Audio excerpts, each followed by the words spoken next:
Cultura intuitiva. Mude a lente, mude a mente, Mude a vida. mude a vida. Sejam todos muito bem-vindos. Este é o primeiro episódio do podcast da Cultura Intuitiva. Eu sou Michele Silveira, comunicadora.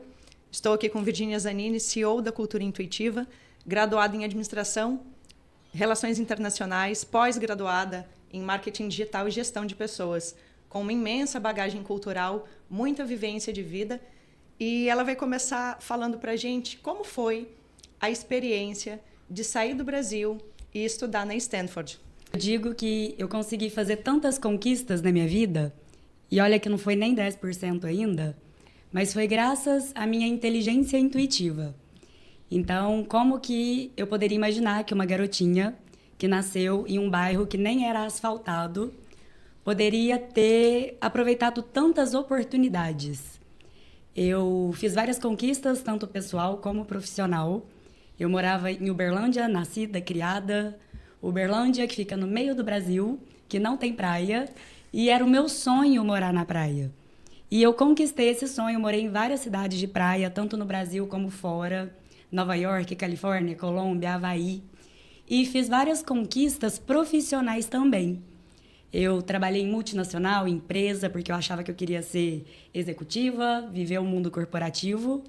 E, em paralelo, eu sempre dei aula de balé clássico. Então, eu tenho uma experiência de 20 anos em escolas com crianças. E, por toda a minha vida, eu percebi que eu era guiada pela intuição.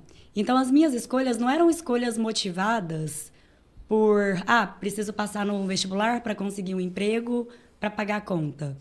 Não, eram decisões, eram direções, mas da vida mesmo, sabe? De experiência, buscando experiência de vida. E aí eu estudava, trabalhava, eu estava num momento que eu estava fazendo 2 faculdades, Relações Internacionais e Administração, e meus colegas da minha sala não eram muito legais comigo. E eu resolvi tirar um tempo. Minha mãe sugeriu fazer um intercâmbio. E aí eu fui para os Estados Unidos como au pair, que é tipo uma babá. E chegando lá, minha casa pegou fogo no 3º mês. E eu estava dormindo, foi de madrugada. Então eu perdi tudo nesse incêndio, inclusive quase perdi a vida. Te contei essa história no nosso bate-papo saudável. Inclusive vou postar no canal do YouTube da Cultura Intuitiva, porque é uma história muito emotiva, né? E muito longa para eu trazer aqui. E essa não era a minha expectativa ao ir para um intercâmbio, viver um incêndio. E na mesma semana, eu sofri um acidente, bati o carro. Então, foram momentos que me jogaram para baixo. E aí, mais uma vez, eu caí na depressão. Eu tive 20 anos de experiência com a depressão. O meu pai morreu quando eu era muito nova. E eu fui abusada fisicamente, depois quando eu cresci, financeiramente, emocionalmente, psicologicamente. E eu vivi muitos altos e baixos da depressão. Na minha adolescência, o luto da morte do meu pai voltou muito forte. Porque na adolescência, as coleguinhas chegam, cada uma com... Ai, meu pai comprou um tênis, meu pai, vou viajar com a minha família. E eu não tive isso. Então, eu entrei em depressão, eu tive até pensamento suicida, passei por crises terríveis de ansiedade. E em todas as fases da minha vida, eu tive depressão, até que eu conheci a cultura intuitiva. E a minha mãe foi uma pessoa que direcionou, minha mãe foi uma mãe solo, criou eu e meus 2 irmãos sozinha, solo de financeiro, de emocional, e ela sempre direcionou a gente para o caminho do estudo e do desenvolvimento pessoal. Apesar de ter estudado em escola pública a vida toda, ela sempre investiu em atividades extracurricular, como inglês, espanhol, dança, esportes. E ela preparou essa formação intuitiva. Então, eu tive essa formação intuitiva e artística. Porque na escola a gente aprende o racional.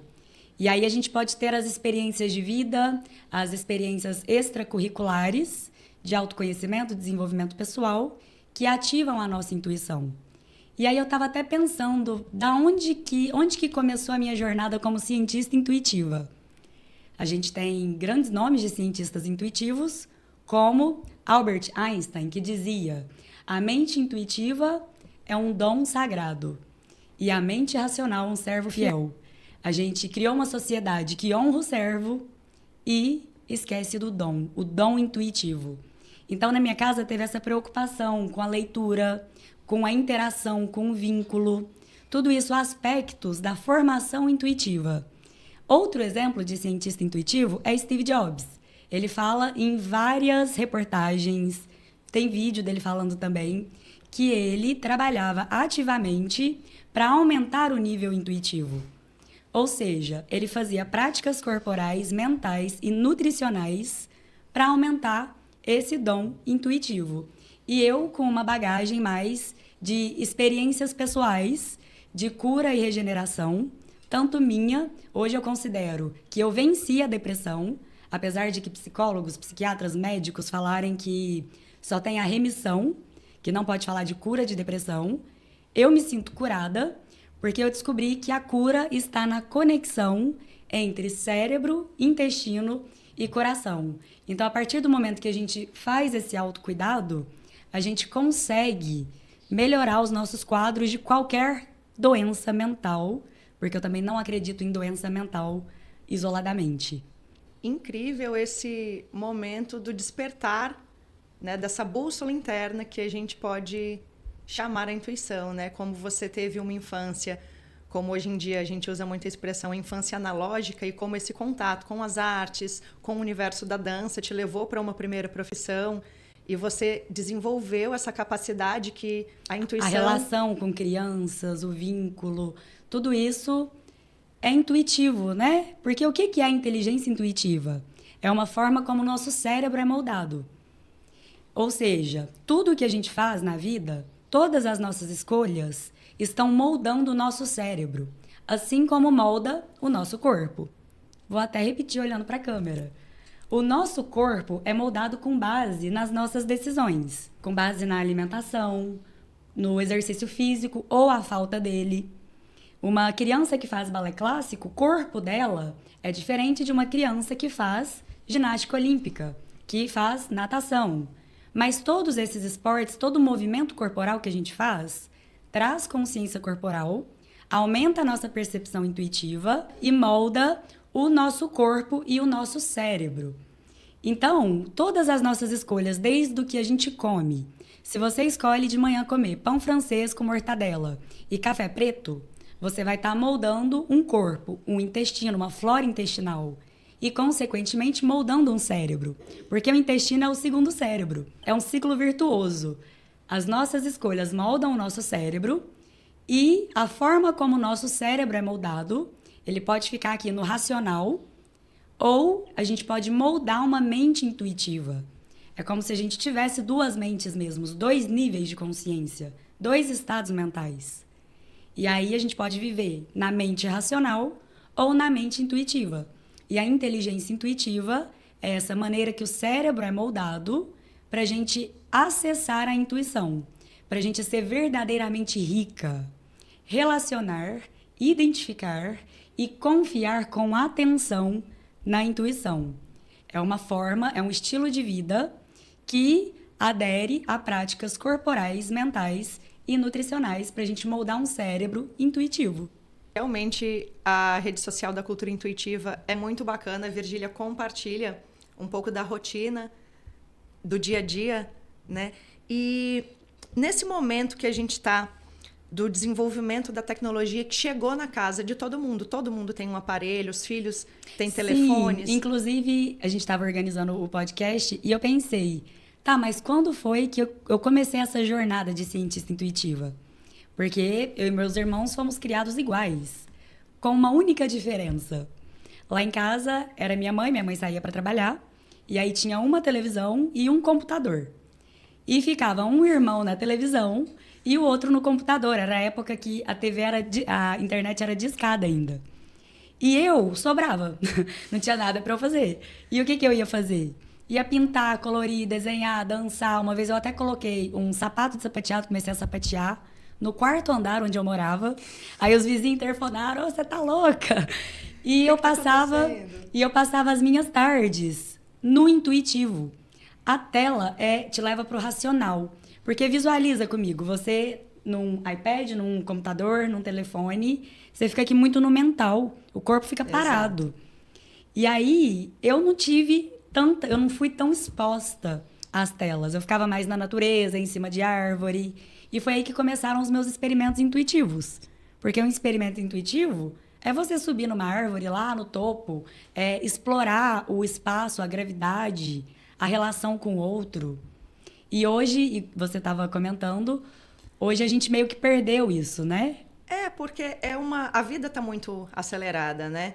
Então a gente sempre acha que o quanto mais a gente puder fazer as nossas atividades usando a tecnologia, a gente está ganhando tempo, está acelerando. Só que o desenvolvimento humano, ele precisa desse tempo também de descanso, em que a gente olha para si mesmo, olha para o que a gente gosta, o que a gente não gosta. Como é que você vê esse momento das telas frente ao desenvolvimento humano? Qual seria um caminho de equilíbrio assim que você indica para a gente?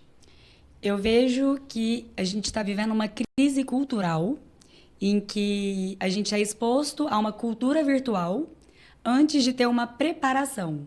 A gente precisa ser preparado para tudo na vida. E tem até aquela frase famosa: a infância é o chão que pisamos por toda a vida.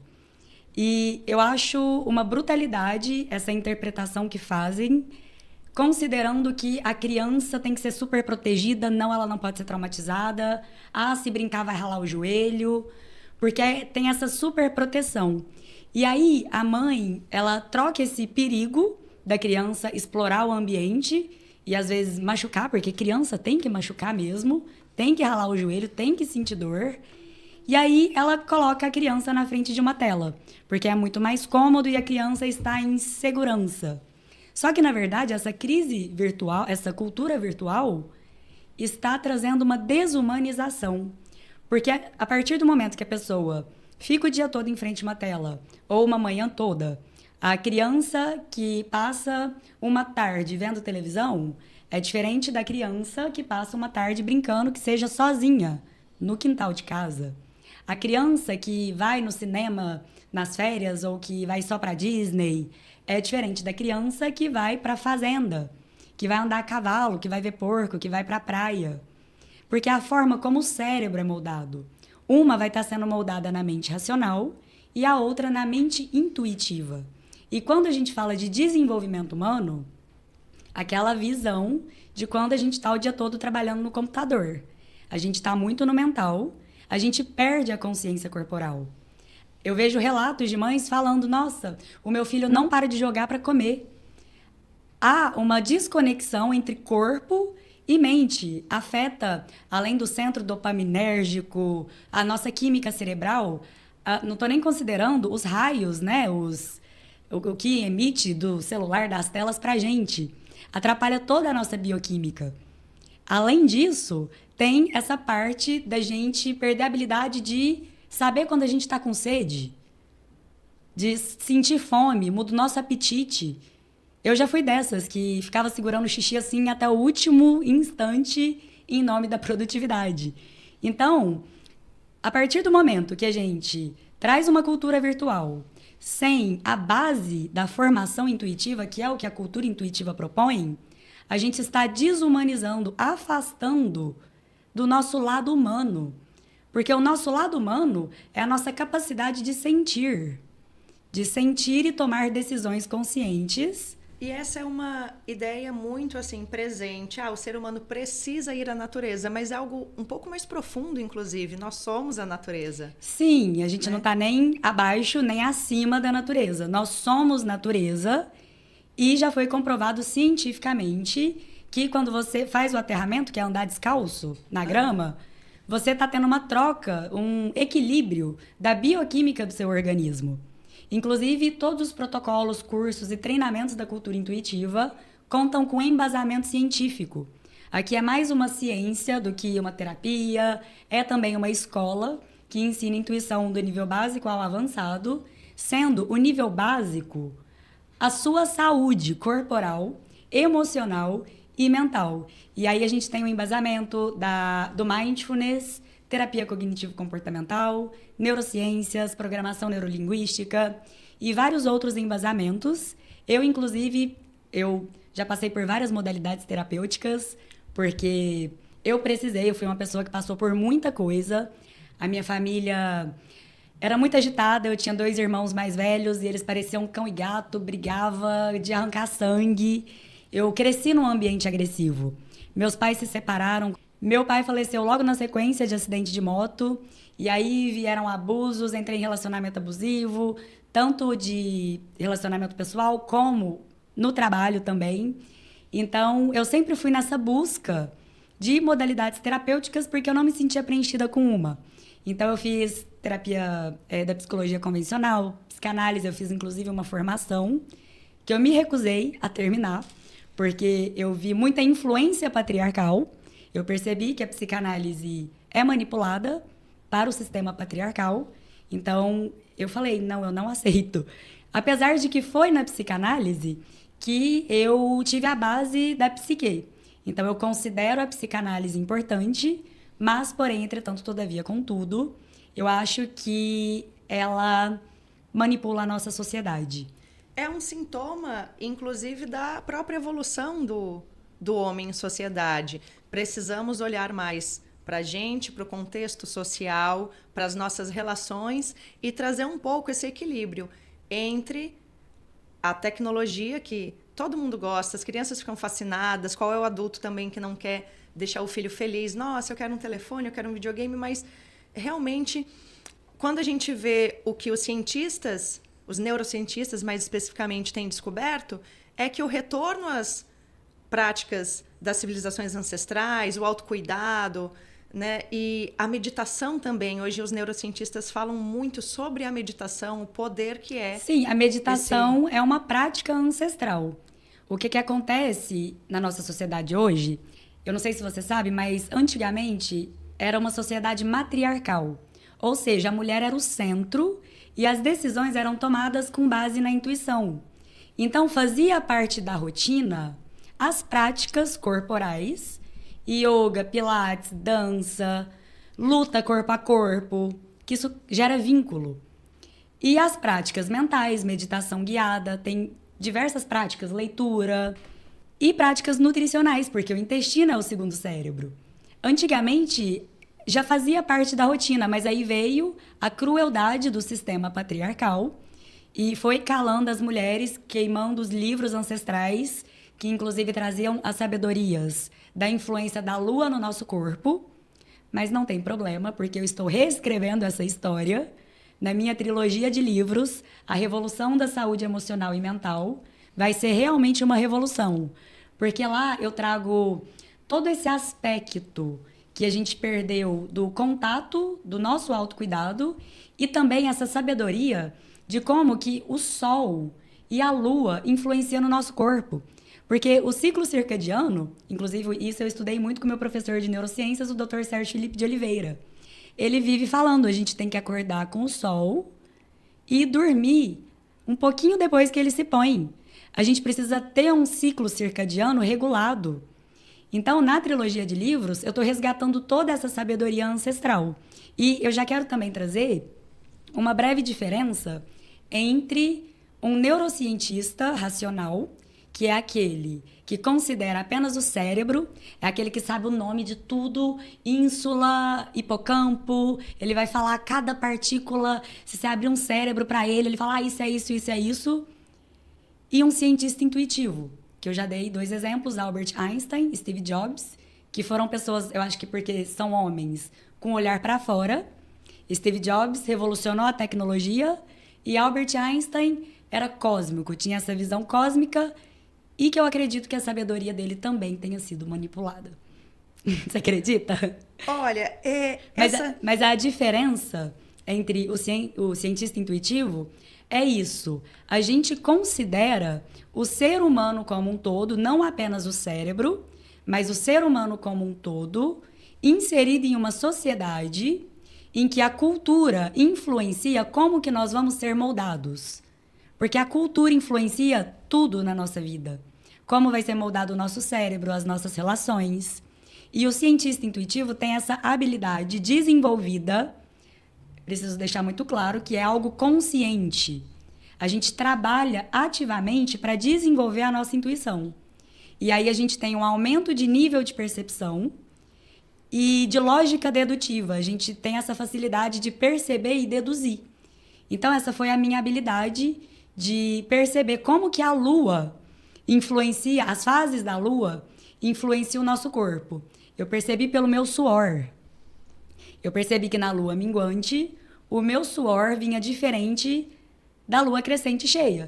E aí eu fui pesquisar isso e fui... A fundo no princípio da biologia. Isso. Né? Em como o nosso corpo é integrado com o planeta realmente. Exato. E aí o que as telas faz? Escravizam a gente. Tem uma mística muito grande em torno do que é a intuição. E você vem de treinamentos que você alinha a nossa capacidade dedutiva para sentir essa bússola interna. Sim, na verdade a intuição não tem nada de mística. Ela é científica. Eu explico a neurofisiologia da intuição. A gente tem um sistema intuitivo. Assim como a gente tem um sistema digestivo, respiratório, circulatório, a gente tem um sistema intuitivo que precisa de cuidados. E o que as telas fazem é afastar a gente desse autocuidado.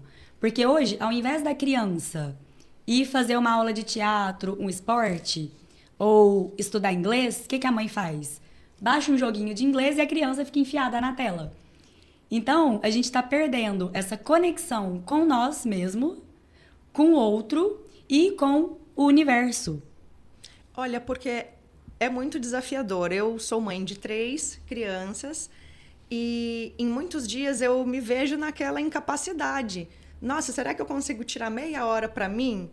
E muitos dias eu não consigo. E é uma negociação eterna entre o que a gente consegue fazer, até para não ficar se culpando, se martirizando demais, porque amanhã é outro dia que a gente tem que recomeçar a rotina.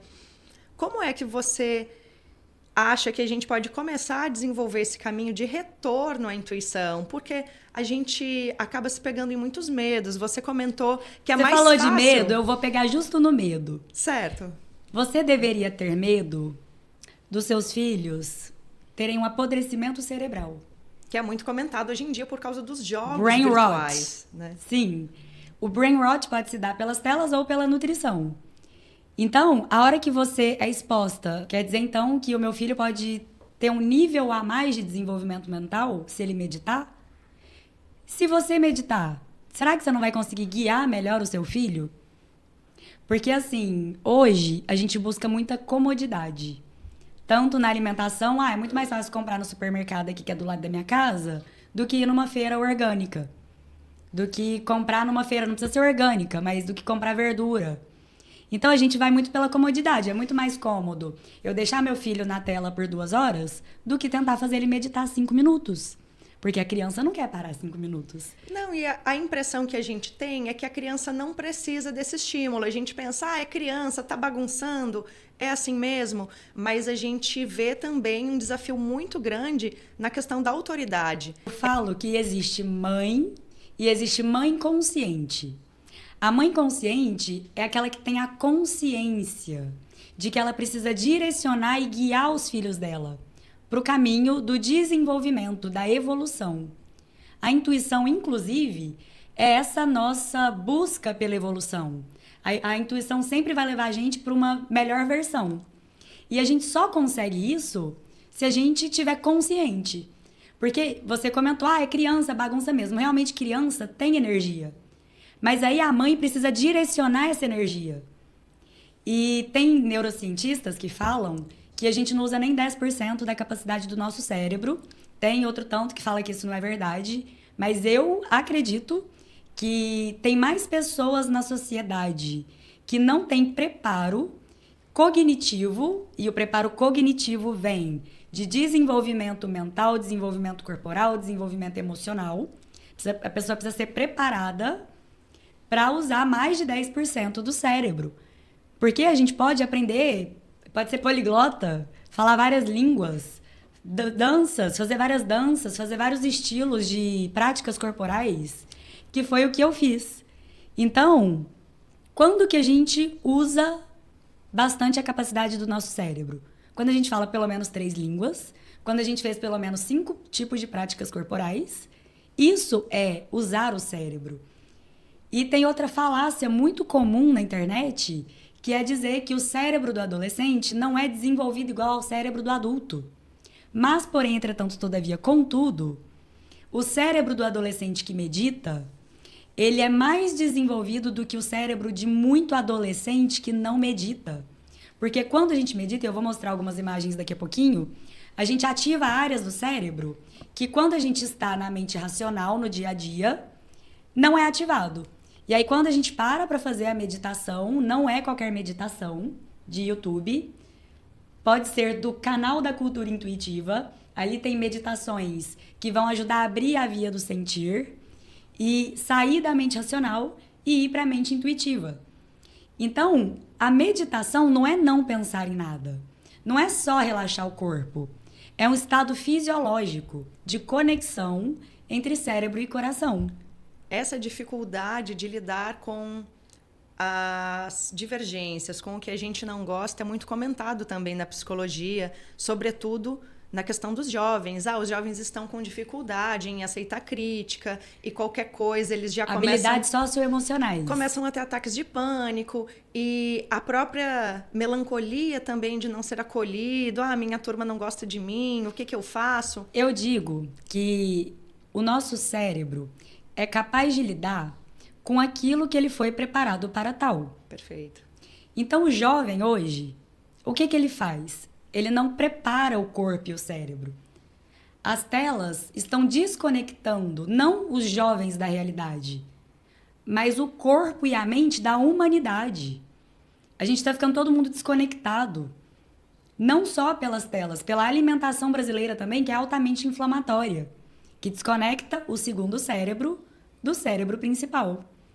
Então, o jovem hoje, ele não tem preparo para lidar com as situações da vida. Por que eu dei conta de tanta coisa? Eu não falei nem a metade do que aconteceu. Incêndio, acidente, abuso. Eu fui abandonada grávida. O meu filho descobriu uma cardiopatia no morfológico, o coração dele era tão torto que a gente viu no morfológico. Eu fui a vários médicos, os médicos falavam que não podia fazer meu parto. Então, eu passei por muita coisa pesada. E, obviamente, eu tive depressão enquanto grávida, no pós-parto.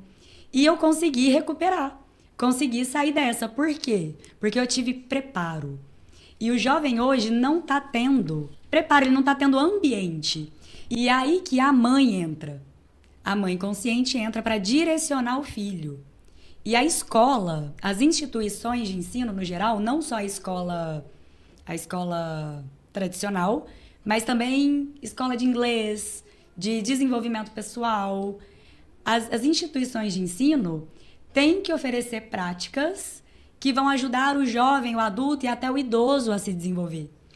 Fala um pouco pra gente sobre essa questão da saúde mental e emocional nas instituições de ensino. Como é esse trabalho da NR1, as atualizações, o que está existindo hoje de mais moderno nesse momento em que o mundo inteiro olha para a qualidade de vida, mais especificamente sobre a saúde mental?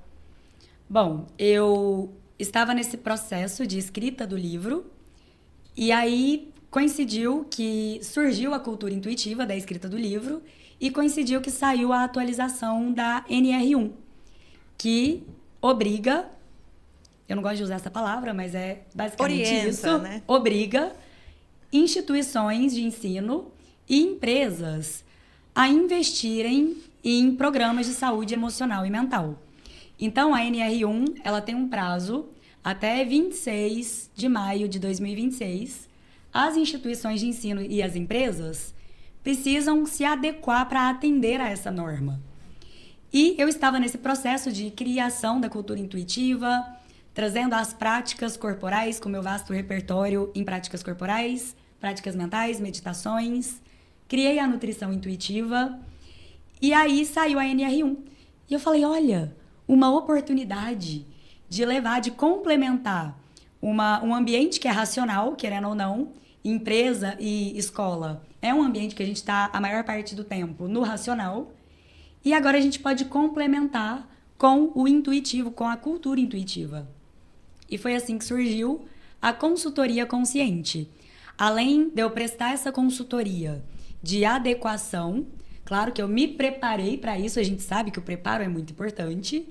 Eu me preparei, fiz várias especializações, inclusive na FGV. E a consultoria consciente é uma das poucas que tem no mercado que já estão preparadas para a parte burocrática, que eu gosto de dizer, a burocracia, porque tem que fazer entrevista com os colaboradores, tem que ter toda essa parte de fatores psicossociais, de avaliação de risco. Então, nós estamos preparados para essa parte da burocracia, mas, porém, entretanto, todavia, contudo, a NR1 não pode ser vista apenas como uma burocracia, nem como apenas mais uma prestação de contas para o leão, muito menos algo para se deixar para depois. Assim como a cultura intuitiva, essa mudança cultural é urgente. De fato, as empresas que buscarem uma assessoria como a consultoria consciente vão sair na frente, porque é muito claro a capacidade que o ser humano tem de assimilar boas ideias e a nossa própria intuição se sente fortalecida. O conteúdo que eu tenho visto nas tuas redes sociais, ele é muito bacana, porque dá para ver uma naturalidade. Me sigam no Instagram, Virginia Mello Zanini, e no YouTube, Cultura Intuitiva. Porque lá no YouTube, a ideia é ter um canal que você possa levar para sua empresa. Lá tem meditações, tem práticas que uma professora pode fazer na escola, na sala de aula. Então, além dessa parte da legalidade da NR1, a gente está levando com a cultura intuitiva treinamentos, desenvolvimento pessoal, tanto para os colaboradores, professores, equipe, administrativo, e também para os clientes. Então, a gente atende a NR1, fazendo ali o treinamento de liderança, de mudança de cultura organizacional, que atende aqui os clientes internos, e também os clientes e as famílias impactadas pela sua marca. O nosso objetivo não é apenas atender a NR1. O nosso objetivo é revolucionar a saúde emocional e mental. E como que a gente faz isso? Através do desenvolvimento humano, através de práticas corporais, nutricionais e mentais. É interessante a gente também pontuar que o ser humano, ele é moldado pelo hábito, como você falou. Então, a gente tem que ter também a postura, a disciplina de pegar para si um pouquinho essa responsabilidade. Nossa, eu sou uma mãe, eu preciso me preparar para poder levar isso para os meus filhos. E, ao mesmo tempo, observar os locais em que a gente está colocando os nossos filhos. Poxa, será que essa escola prima Sim. pelo bem-estar emocional dos seus professores? Como é que será o relacionamento Exato. deles dentro das escolas? Porque a gente se preocupa muito com a segurança física. Mas hoje em dia, o contexto das instituições de ensino, a gente sabe que é muito importante, porque a criança, às vezes, ela não tem consciência de que determinadas brincadeiras vão fazer mal, ou então vão começar a desenvolver padrões que não são legais, que depois a criança vai ter essa dificuldade em virar um jovem que vai escutar a intuição. Até no momento Exato. de escolher, nossa, eu vou querer ter essa profissão, o momento em que a pessoa arrisca. Você acha que a intuição, ela é, sobretudo, uma capacidade cognitiva que vai sempre estar te levando para os desafios da vida? Não, a intuição não vai te levar para os desafios da vida, pelo contrário. Ela vai te ajudar a resolver os problemas de maneira mais eficiente. A intuição, ela ajuda a gente a tomar decisões assertivas. Você comentou comigo mais cedo que tem essa dificuldade de meditar, porque tem 3 filhos, cada um numa idade. E eu falei, não, vamos comentar isso lá no podcast da Cultura Intuitiva. Porque é baby steps. A gente tem que começar com baby steps. Assim como a sua filha, um bebezinho, vai se preparar para andar, a gente também está fazendo um preparo aqui. Primeiro a gente está preparando o mental. Eu sei que eu tenho que deixar de lado as telas um pouco, ir para a natureza, fazer meditação e prática corporal. Preparando o mental. Igualzinho o neném quando vai andar. O que ele faz? Ele observa, ele prepara o mental. É assim que minha mãe levanta do chão. É assim que o meu irmão levanta. Aí ela começa a levantar. E aí uma hora a intuição fala. Essa intuição pode ser a mãe. A mãe que fala, vem, dá um passinho. Você vai andar, você vai poder dançar, você vai poder correr, vai poder conquistar o mundo. Ou pode ser uma vizinha que pergunta, e aí, neném, você já tá andando? Ou pode ser um objeto que o neném vê, a intuição fala, nossa, vai lá e pega o objeto. Então, a intuição, ela é a linguagem da alma. E a alma está para todo lado onde não tem o ego. E aí é um trabalho diário que a gente tem que fazer de equilibrar a mente racional, o ego, da mente intuitiva, a alma.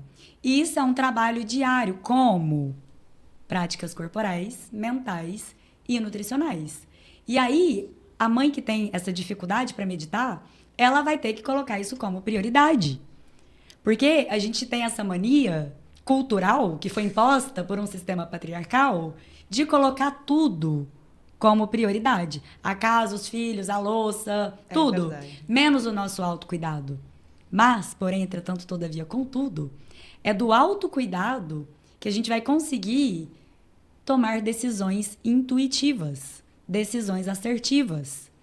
Por que eu tomei tanta decisão ruim? Porque eu não sabia ainda o que era a minha intuição. Eu era muito bagunçada, minha vida era toda bagunçada. Inclusive, eu saí de um relacionamento difícil, me separei, aluguei um apartamento e pensei, e agora? E com aquela dificuldade de escrever livro, de fazer o negócio acontecer. E aí, eu falei, eu vou começar pelo que não vai me custar, porque eu tava com medo de gastar dinheiro, eu tinha que investir no meu negócio, e que não vai me tomar tanto tempo, porque eu sou uma mãe solo e eu moro a 3.000 quilômetros de qualquer rede de apoio. E aí eu falei, vou começar pela meditação, 15 minutos por dia. E aí fui meditando e eu só cheguei onde eu cheguei hoje graças à meditação. E vou agora compartilhar a tela, mostrar algumas imagens, porque não adianta nada eu te falar dos benefícios, eu trazer imagem com comprovação científica, eu citar o nome de pessoas famosas como Steve Jobs e Gisele Bündchen, que falam em várias reportagens que meditam, que é importante, não vai adiantar nada. Se você não sentir, se permitir, sentir os benefícios no seu corpo. Então, colocar como prioridade. Eu vou meditar pelo menos 5 minutos ao acordar. Vou meditar todo dia depois do almoço. E meditar, né, sentir os benefícios, não é ir lá tentar e o menino te chama, aí você fala, não, meditar não é pra mim. Não. Você tem que sentir. Você vai sentir amor genuíno. Você vai ter os sentimentos divinos, clareza mental. E aí você vai conseguir tomar decisões mais assertivas. E aí eu vou mostrar aqui na tela para você ver que é tudo com embasamento científico. Eu gosto de dizer que quando a gente entende o porquê, por que eu devo meditar? O como acontece. Você já está entendendo o porquê. E aí agora o como depende da sua disponibilidade, da sua força de vontade. De ir lá e falar, ô galerinha, 20 minutos, esses 20 minutos é meu. Ou traz a criança. Eu trago meu filho e falo, agora a gente vai meditar. Ah, não quero meditar, então deita aí na sua cama que eu deito na minha. E a criança fica lá. Então trazer a criança aprende muito pelo exemplo.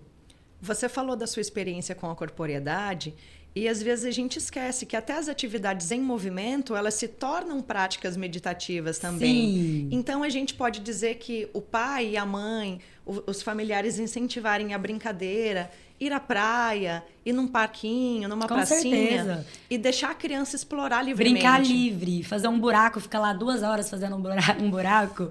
Por quê? Porque a meditação, ela é uma mudança de estado mental.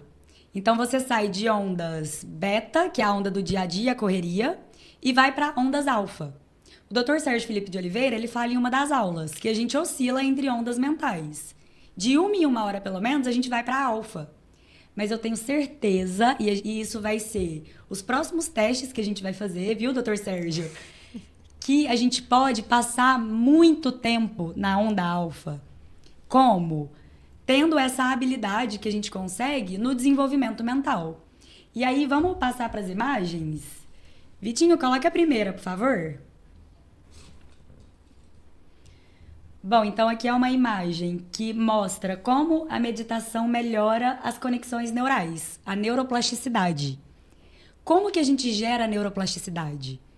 Uma viagem gera, você sai do seu ambiente, vê coisa nova, isso muda o seu ambiente interno. Mas, porém, entretanto, todavia, contudo, uma mudança na dieta também muda a neuroplasticidade. Essa alimentação cíclica, que é a proposta da nutrição intuitiva, a gente se alimenta de acordo com as fases lunares. Na lua crescente, a gente consome determinados tipos de alimentos e na minguante, outros. Então, quando a gente muda os alimentos, a gente faz neuroplasticidade, porque a gente muda ali a nossa microbiota. A meditação é uma maneira de gerar neuroplasticidade, que a gente visualiza, imagina. Então, a meditação vai muito além de relaxar o corpo. Aqui nessa tem um aumento da região do lobo parental e temporal, que são regiões responsáveis pela audição, pela linguagem. E aí contempla regiões da amígdala, o hipocampo, que são regiões emocionais. Então, quando a gente entra em estado meditativo, a gente sai da mente racional e vem para a mente emocional, intuitiva. E aí, uma das bases da cultura intuitiva é a educação emocional, que a gente não vai fazer igual a educação positiva faz, que é de uma maneira muito racional, que é sempre falando, né, aquela coisa.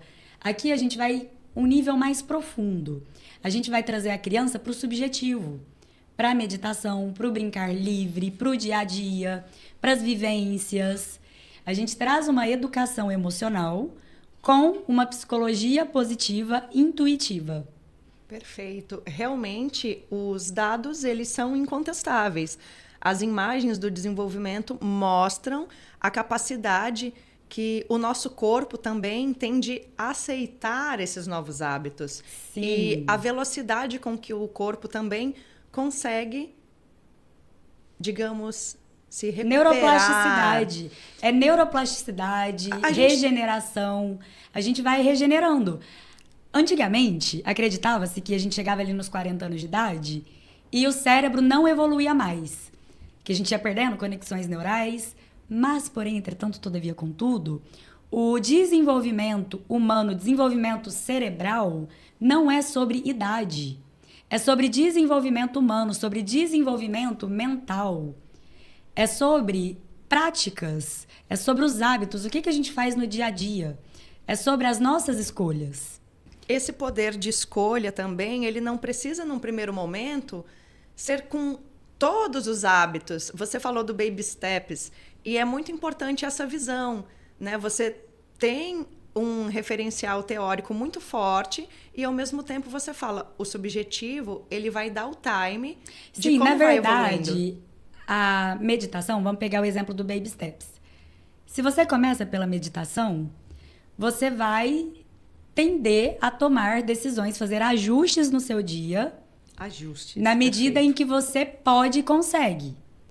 No começo, eu comecei com a meditação e aí fui fazendo pequenos ajustes no meu dia a dia para conseguir dar conta de toda a demanda. Afinal, além de mãe, dona de casa, eu sou escritora, empresária, filósofa, tudo isso para falar que eu sou ocupada.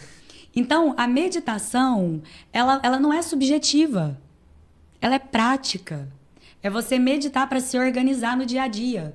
Aqui eu não trabalho com subjetividade. Aqui eu trabalho com fisiologia, com ciência. Agora sim, pode ir para a terceira, por favor? Esse foi um teste feito com crianças, inclusive saiu na CNN, que mostra a exposição, é o brain rot aqui, mostra a exposição a telas. Como que atrapalha o desenvolvimento de substâncias brancas, que é responsável, é como se fosse a liga dos neurônios. Então, a exposição a telas, uma alta exposição, causa um subdesenvolvimento cerebral nas crianças, ao contrário da meditação, que traz a neuroplasticidade. Então, aqui eu fiz questão de repetir a primeira imagem, porque aqui mostra claramente a pessoa sem meditar e a pessoa na meditação, ó, como preenche, ó, buraco. Então, a meditação não é só relaxamento, é uma mudança da química cerebral, é uma mudança de estado mental. Eu diria até que é uma evolução. O cérebro da pessoa que medita é mais evoluído do que a pessoa que não medita. Essa capacidade de diminuir a oscilação emocional também que a meditação proporciona. Você acha que um adulto que nunca tenha praticado meditação ou tem uma dificuldade em mudar os hábitos, ele vai conseguir encontrar um conforto nessa ideia de iniciar devagar? A gente também quer tudo muito rápido hoje em dia. O que acontece com a questão emocional é que não é só sobre a meditação. O que vai acontecer é que você vai ter mais clareza, você vai expandir a consciência. E aí, quando você tiver uma questão emocional, você vai estar mais preparada para lidar, porque você vai enxergar situações como se fosse uma terceira pessoa olhando de fora. A meditação nos traz essa habilidade de distanciar de uma situação ali que é um desafio emocional. E aí você também vai conseguir fazer ajustes, porque o emocional é muito da sua rotina, do que você come. O meu emocional era todo bagunçado por causa da minha alimentação. E eu conto essa história no meu Instagram, já contei várias vezes. Virginia Mello Zanini, eu me curei da tireoide de Hashimoto e da depressão, seguindo a minha intuição. Desde a minha adolescência, eu tinha que ficar indo no médico de 6 em 6 meses, fazendo exame, tomando remédio, mudando e nunca resolvia. Aí eu resolvi parar e escutar a minha intuição. E o meu emocional era bagunçado por causa da tireoide. E aí foi quando eu ajustei a minha alimentação que eu consegui melhorar o meu emocional, a minha ansiedade. Eu era extremamente ansiosa. Esse é o resultado do meu último exame de sangue e, como você pode ver, as minhas taxas hormonais estão ótimas. E eu sempre fui aquela pessoa que tinha as taxas tudo bagunçada. Eu tinha que ficar indo em médico de 6 em 6 meses. Até que chegou uma hora que eu falei, não aguento mais. Vim tirar férias, tô vivendo de férias, vai fazer 3 anos. Eu acho que eu fiquei 2 anos sem ir ao médico. Chegou um momento que eu falei, eu vou seguir o meu coração. E tá aí o resultado. Eu fui seguindo a minha intuição, percebendo o meu corpo, os alimentos que eu deveria comer ou não, e encontrei a solução. A nutrição tem basicamente 3 objetivos principais: dar energia, alimentar as células e limpeza, detox, tirar patogênicos, vermes, parasitas. A nutrição brasileira tem muito foco no que come, mas não no que elimina, como, quando. E foi por isso que eu criei a nutrição intuitiva, com protocolos realmente eficientes para te ajudar a conquistar mais saúde corporal, emocional e mental através da alimentação. Última imagem, mas não menos importante. Tá meio embaçada, mas eu acho que dá pra ver. Esse aqui eu tirei de uma aula e aqui mostra a conexão entre cérebro e coração. Tem o Instituto HeartMath, que eles trazem várias comprovações sobre a nossa frequência cardíaca. A meditação traz coerência cardíaca. E aqui eu trouxe alguns livros que embasam o método intuitivo. Esse aqui é o Dr. Herbert Benson, professor de Harvard, cardiologista, e ele trouxe várias comprovações mostrando que a meditação é fisiológica mesmo. Então aqui ele criou a revolução do relaxamento. E ele foi lá no Tibete, foi com os aparelhinhos dele para fazer pesquisa com os monges. Então, ele trouxe essa comprovação de que há uma ligação entre o cérebro e o coração. Ou seja, a gente vive uma crise de doenças cardíacas também. Doenças mentais, doenças emocionais, doenças cardíacas, hipertensão, infarto. E tudo isso por quê? Porque a gente não sabe fazer o autocuidado. A partir do momento que a gente entende que o cérebro e o coração estão conectados, pela lógica dedutiva, a gente deduz que se eu trabalhar o meu cérebro, eu consigo melhorar a qualidade do meu coração. E isso é comprovado pela coerência cardíaca. Então, o nosso problema hoje é uma crise cultural. A gente vive uma crise cultural porque a gente está inserido em uma sociedade decadente que deixa o ser humano doente simplesmente porque a gente não sabe fazer um autocuidado eficiente.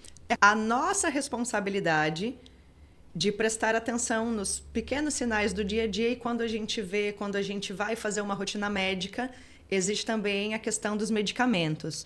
Então, seria muito mais fácil a gente começar... Não é que é mais fácil, é mais eficiente. Exato. O medicamento, ele atrapalha nosso intestino. E muitas vezes não faz o efeito necessário, não traz a resolução do problema. Exato. Né? E também não trabalha o desenvolvimento humano. Eu gosto de dizer que todo ser humano que nasce é como se fosse uma semente. E que a gente pode florescer e dar belos frutos. Acontece que a gente já está inserido em um ambiente hostil, uma sociedade toda bagunçada, que já tira a gente nasce, né, com um potencial para dar belos frutos, mas a gente já nasce em desvantagem. É como se a gente estivesse podando a semente antes mesmo dela nascer. Então, a cultura intuitiva vem como um resgate. E a NR1 é como se fosse o regador, que a gente vai, regar as nossas sementes para elas florescerem e dar belos frutos. Porque a mudança da nossa sociedade, dessa estrutura que a gente vive, está na palma da nossa mão. Basta uma decisão. Deixa um último recado, então, para o gestor que assistiu o primeiro episódio do podcast da Cultura Intuitiva. Como é que você vê a potencialidade das neurociências com essa exigência da adaptação da norma da NR1 e o potencial humano? E convida também as pessoas a levarem para os seus ambientes de trabalho a cultura intuitiva. A gente precisa reconhecer que a gente vive em uma sociedade decadente que desconecta o corpo da mente. É por isso que tem tanta gente doente. O número de adoecimento infantil, jovem, adulto e idoso só aumenta. E a gente precisa agir. E a NR1 veio como essa direção, é como se fosse a mãe, falando, sociedade, vamos agir. E aí, de duas uma, ou o gestor vai ver como mais uma burocracia, ou ele vai ver como uma oportunidade de cumprir o seu papel social. E a cultura intuitiva é uma ponte em que nós vamos andar juntos para moldar um cérebro mais saudável e mais inteligente. E assim a gente consegue, aos poucos, baby steps, ir mudando a nossa sociedade. Vamos finalizar juntas com um beijão no coração? Vamos. Antes eu vou te ensinar o mudra da família intuitiva. Esse aqui é o mudra da nossa família intuitiva. A gente fecha as duas mãos, coloca aqui, uma mão junto com a outra, forma um coração, ó. E aí a gente usa essa posição para meditar, para fazer práticas corporais. E aí agora nós vamos finalizar juntas com um beijão no coração.